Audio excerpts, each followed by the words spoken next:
இப்ப ஜெபம் அப்படின்னா என்ன?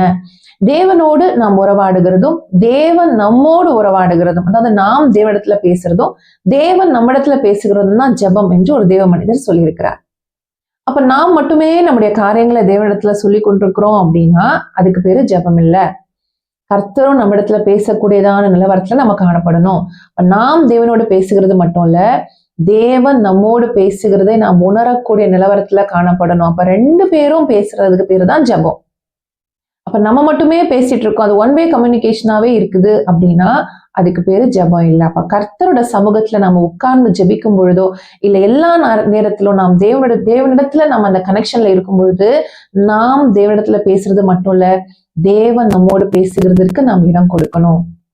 அப்ப நாம் தேவனோடு பேசுகிறது, தேவன் நம்மோடு பேசுகிறது, நம்ம கேட்கிறது, இப்படி நம்ம இருக்கும் பொழுது கர்த்தருடைய வசனம் சொல்லுகிறது, நாம் அவருடைய ஜெப வீடா இருக்கிற பட்சத்துல பலிகள், நாம் செலுத்துகிற பலிகள், சர்வாங்க தகன பலிகள் எல்லாம் அவர் ஏற்றுக்கொள்வாரா, அதில் அவர் பிரியமா இருப்பார் என்று வசனம் சொல்லுகிறது.